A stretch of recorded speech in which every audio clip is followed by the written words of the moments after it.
In the autumn of 1819, Madrid's royal palace prepared for what should have been a night of celebration, a union meant to secure Spain's fragile future.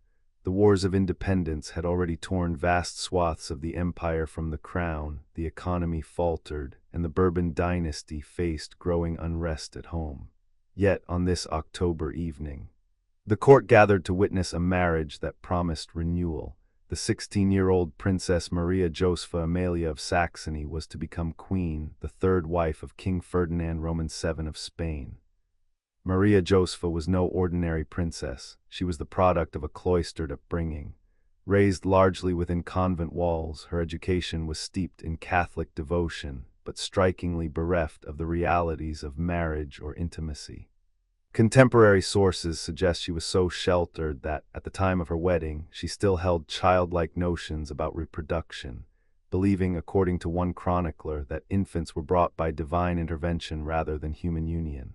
For a girl of 16, such naivety might not have been unusual in deeply religious Europe, but for a future queen, it was a dangerous innocence. Her groom, Ferdinand VII, could not have been more different.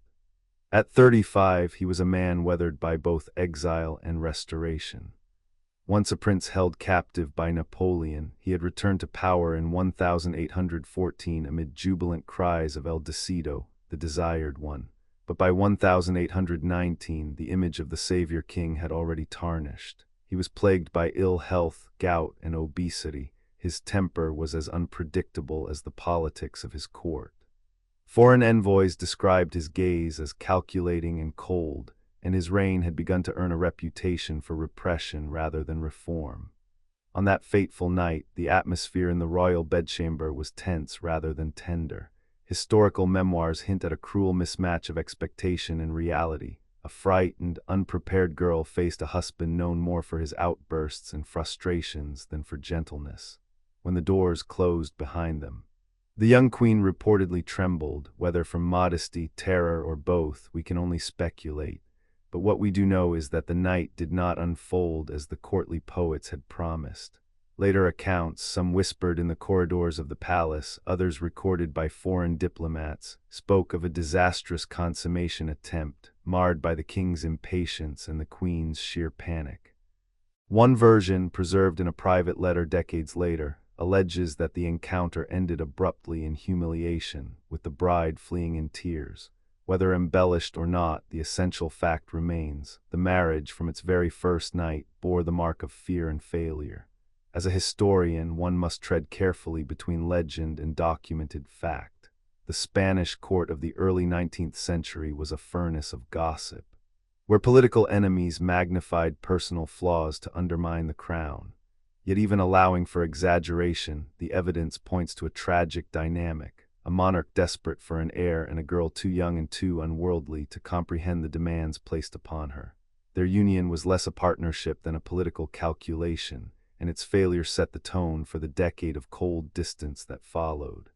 This episode is more than a lurid anecdote from a royal bedroom. It is a window into the broader anxieties of post-Napoleonic Spain. A country reeling from lost colonies and domestic unrest placed its hopes upon a dynastic marriage, only to find that behind the gilded doors lay dysfunction.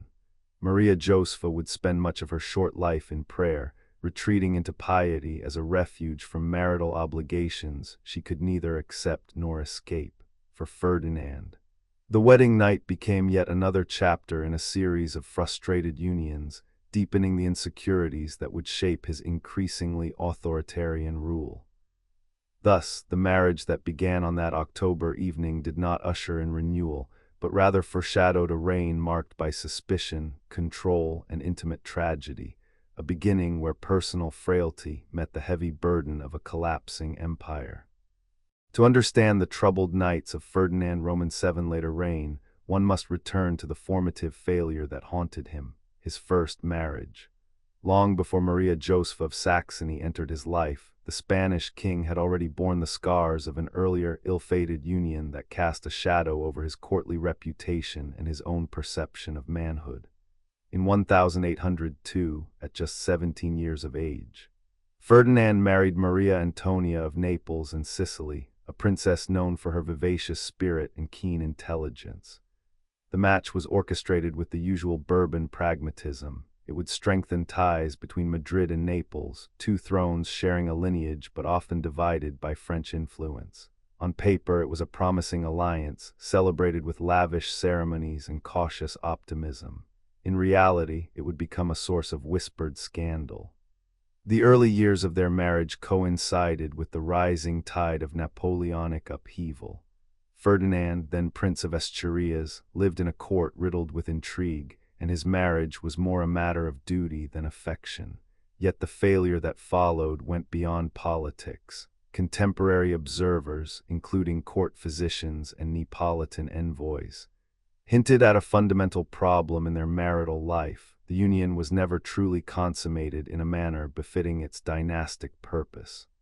11 years of marriage produced no surviving heir, only 2 miscarriages, each leaving Maria Antonia physically weaker and emotionally isolated. Historians debate the causes. Some attribute the failure to Ferdinand's well-documented physical ailments, gout, obesity, and what one 19th-century doctor euphemistically called a structural impediment. Others argue that his temperament, marked by paranoia and abrupt anger, created an environment of fear rather than intimacy. Letters from Neapolitan relatives paint a picture of a young queen subjected to humiliating medical interventions and invasive scrutiny, all in the desperate hope of producing a child. Maria Antonia herself emerges from the record as a tragic figure. Far from the naive cloistered bride that Maria Josepha would later be, she was well-educated, accustomed to the rituals of European courts, and politically astute. But none of these qualities could shield her from the personal toll of a marriage that became a public question mark. In 1806, amidst growing tension with Napoleon, the couple fled to Seville, only for her health to decline further. By 1806, she had miscarried twice. By 1807, whispers of her impending death circulated. In 1808, she died at the age of 21, officially from tuberculosis, though many contemporaries suspected the stress of her conjugal life hastened her end. This first marital failure was more than a private sorrow. In the competitive courts of Europe, where lineage was currency, Ferdinand was quietly branded as a man unable to secure succession. French satirists mocked him. Even within Spain, the whispers of impotentia became a political weapon wielded by his enemies and allies alike. For a prince soon to inherit a fragile throne, such humiliation was corrosive. As a historian, it is essential to avoid reducing complex human relationships to cruel caricatures. Yet the evidence suggests that the ghosts of Naples never truly left Ferdinand. When he returned to power in 1814, his urgency to remarry and produce an heir was not only a matter of state, but also a deeply personal campaign to erase the stain of failure. It is within this context that his subsequent marriages, hasty, politically calculated, and often tragically mismatched, must be understood. Thus, the story of Ferdinand's first wife is not a mere prelude, but a lens. It reveals a young man whose pride was wounded before he even became king, and whose later cruelty and desperation in the royal bedchamber may have been, in part, the echoes of that early humiliation. Naples gave him not a partner, but a ghost, one that would haunt the palace halls long after her death. When Ferdinand VII returned to Spain in 1814, restored to the throne after years of Napoleonic occupation, the streets of Madrid rang with cheers of "Viva el Decido," long live the desired one. To many Spaniards, he was the long-awaited savior who would heal the wounds of war and revive a fractured kingdom. Yet within a decade, that cry of hope would sour into a whisper of fear. The same man who was hailed as a liberator became the architect of one of the most reactionary and oppressive reigns in 19th-century Europe. Ferdinand inherited a realm exhausted by conflict. Spain's colonies in the Americas were slipping away, its treasury drained, its political factions irreconcilable. The liberal constitution of 1812, a bold experiment in constitutional monarchy, stood as a beacon for reformers. But Ferdinand, shaped by years of suspicion and personal humiliation, saw in it only a threat to his absolute authority. One of his first acts as king was to abolish that constitution, restore the Inquisition, and set the machinery of repression in motion. It is within this climate of control that his personal life began to intertwine dangerously with his politics.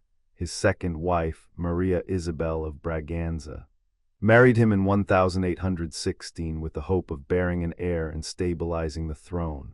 By all accounts, she was pious and gentle, the antithesis of the harsh court she entered. In 1818, she died during a difficult childbirth, a tragedy compounded by the king's insistence on a crude and ultimately fatal surgical intervention. The event became emblematic of Ferdinand's reign, a desperate act cloaked in authority. Indifferent to the human cost, between 1814 and 1829, the royal court developed a reputation as a place of both decadence and dread. Eyewitnesses describe a monarch who, when not directing purges against liberals and suspected conspirators, sought solace in the pleasures of the flesh. Brothels and private salons in Madrid whispered his name. Peasant girls and palace servants alike were summoned under pretexts that seldom involved courtly etiquette. While some of these tales may have been inflated by political enemies, and indeed, pamphlets of the period often exaggerated royal vice to stir unrest, the sheer consistency of the reports across diplomatic letters, memoirs, and police archives suggests a pattern of exploitation rather than isolated rumor. To understand this behavior, one must recall the pressures that weighed upon Ferdinand. Haunted by the failure of his first marriage, embittered by the early death of his second wife, and facing a country that teetered on rebellion, he appears to have sought in domination, both political and sexual, a form of reassurance. His court became not only a center of governance, but a stage upon which his insecurities played out, often at the expense of those least able to resist. The marriage to Maria Josepha Amelia in 1819, the same frightened bride of Chapter 1, did little to curb this pattern.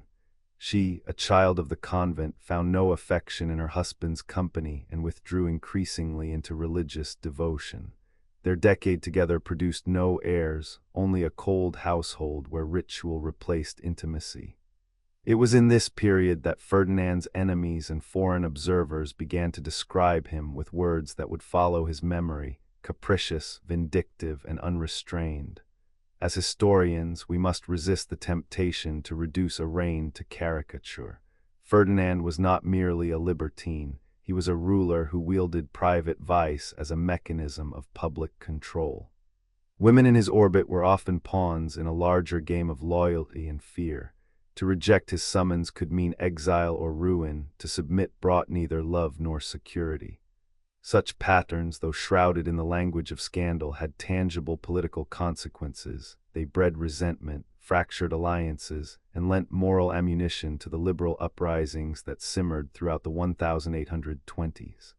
By the eve of his fourth marriage, Ferdinand's reputation was one of paradox, a king obsessed with lineage, yet destructive to every union he entered, a monarch who demanded reverence, yet eroded the very foundations of the dynasty he hoped to secure. His descent was not a sudden fall, but a slow unmasking, a revelation that behind the pomp and ceremony stood a man whose appetites were as corrosive as his decrees. By the late 1820s, Ferdinand VII was a man racing against time. His health, undermined by years of gout, obesity, and political strain, was failing. His third marriage to Maria Josepha Amelia had ended in sterile silence. The young queen, more nun than wife, had died in 1829 without ever producing an heir. For a monarch who ruled a kingdom fraying at the seams, with colonial territories gone and liberal factions plotting in the shadows, the absence of a successor was not merely a private sorrow, it was a national crisis. The solution arrived in the form of a controversial union. Maria Cristina of Naples and Sicily, a niece of Ferdinand and more than 2 decades his junior. Their marriage, arranged with astonishing speed, was less a romance than a calculated act of dynastic survival. Maria Cristina was politically astute, raised in a court that understood both the fragility of thrones and the power of appearance. She recognized what her predecessors had not, To preserve her own position and influence, she needed to provide a child, and quickly. What followed has become one of the more peculiar chapters in the annals of royal intimacy, according to court physicians and later memoirists. Ferdinand's long-standing structural impediment continued to complicate matters. Rumors swirled that a custom-made cushion, described in letters as a cojín perforado or perforated pillow, was devised to facilitate conception while minimizing physical strain on both parties. Whether this was a genuine medical contraption or a later embellishment by political satirists remains debated among historians. Yet the very persistence of the tale reflects how far the Spanish court had descended into whispered absurdity, the fate of the Bourbon line resting upon a cushion and a desperate experiment. Whatever the exact method, the outcome was undeniable. In October 1830, Maria Cristina gave birth to a daughter, Isabella, the future Isabella Roman II. 2 years later, another daughter followed. For the first time in decades, the Bourbon succession seemed secured. But not without a price. To allow a female heir to inherit, Ferdinand issued the Pragmatic Sanction, overturning the Salic law that favored male succession. This decision enraged his brother Don Carlos and his faction of ultra-conservative supporters, sowing the seeds of the First Carlist War, 1833–1840, a brutal civil conflict that would erupt the moment Ferdinand's heart ceased to beat. The pillow of succession, whether literal or symbolic, thus became a turning point not only in the private life of a failing king, but in the trajectory of an entire nation. Maria Cristina, far more capable than her predecessors, leveraged her role as mother of the future queen to consolidate power as regent after Ferdinand's death. Yet her alliance with liberals and her manipulations of the court also ensured that the very child she brought into the world would inherit a kingdom already torn between absolutism and constitutionalism. For Ferdinand, this fourth marriage was a paradoxical triumph. He had finally secured an heir, but in doing so, he set in motion the bloodiest chapter of 19th-century Spanish politics. The question that haunted the palace corridors in his final years was whispered in both chapel and council. Had the price of succession been too high? The daughters he left behind would reign over a country fractured by the very law that legitimized them, while the men who opposed them invoked his name as both cause and curse. In the end, the pillow, real or imagined, became an emblem of Ferdinand's reign, improvised, desperate, and divisive. It was not the symbol of renewal the nation needed, but a fragile patch sewn over decades of personal failure and political decay. On September 29, 1833, Ferdinand Roman VII breathed his last in the royal palace of Madrid. The corridors, once echoing with the clamors of courtiers and the whispers of scandal, fell silent as the news spread. For many in Spain, his passing was not a tragedy but a grim relief. A king whose reign had begun in the shadow of Napoleon ended in the shadow of his own infamy, a life marked as much by private excess as by public failure. Yet the death of a monarch rarely closes a chapter without opening another. Ferdinand left behind 2 infant daughters and a realm poised on the brink of civil war. His brother Don Carlos rejected the Pragmatic Sanction that had allowed female succession and declared himself rightful king. Thus began the First Carlist War, a bloody conflict that would claim hundreds of thousands of lives, fueled by the very decision Ferdinand made to secure his legacy. The heir he engineered, Isabella Roman II, would spend her reign defending a throne won not by popular will but by a loophole in ancient law. What then was the true inheritance of Ferdinand Roman VII? Not the territories of a once mighty empire, those had been lost during his reign. Not the wealth of a thriving economy, the treasury was depleted, its colonies gone, its industry stagnant. His legacy was one of contradictions. A monarchy preserved by manipulation yet disgraced by its methods, a dynasty extended but only by breeding distrust into its foundations. Historians often describe his rule as a bridge between 2 Spains, one clinging to absolutism and one stumbling toward modern constitutionalism. In his fear of losing power, Ferdinand executed reformers, crushed liberal uprisings, and embraced reactionary policies that choked innovation. Yet in his desperation to produce an heir, he was forced to compromise with the very laws and factions he despised. The Pragmatic Sanction, issued in 1830, became both his crowning act and his curse.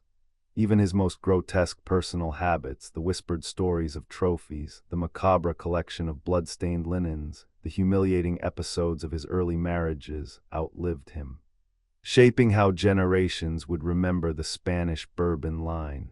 The royal bedroom, once imagined as a place of sanctity and dynastic strength, became in his time a theater of dysfunction and whispered horror. His daughters, particularly Isabella Roman II, would inherit not just the throne, but a court already rotting with intrigue and distrust. Her own scandals, her lovers, and her eventual overthrow in 1868 were often interpreted through the lens of her father's example. Was Ferdinand a monster born or a monster made? Contemporaries were divided. Some blamed his deformity and the cruelty of his upbringing in a court obsessed with appearances yet ill-prepared for reform. Others pointed to the toxic union of unchecked power and deep insecurity. Whatever the cause, the result was a reign in which personal vice became political poison. In the archives, his name is rarely invoked without a sigh or a sneer. British observers called him the most contemptible of God's creatures. Spanish chroniclers dubbed him El Rey Felon, the felon king. Modern historians tend to see him less as a singular aberration and more as a symptom of a monarchy in decline, a ruler desperate to preserve an order that the 19th century was already sweeping away. Today, little remains of his personal world. The supposed pillow of succession has vanished. The infamous collection was reportedly burned by his widow, Maria Cristina, in a bid to salvage the dynasty's dignity. Yet the shadow he cast remains not just in textbooks, but in the cautionary tales of power without principle, of rulers who confuse their bodies for their nations, and of thrones maintained not by respect but by fear and deceit. Ferdinand VII wanted to be remembered as the restorer of Spanish glory. Instead, history recalls him as a man who turned kingship into theater, intimacy into spectacle, and inheritance into war. His crown bought heirs, but at the cost of a kingdom's peace. His name survives not in monuments, but in murmurs, a warning that sometimes the greatest deformity lies not in flesh, but in the will to wield power without mercy.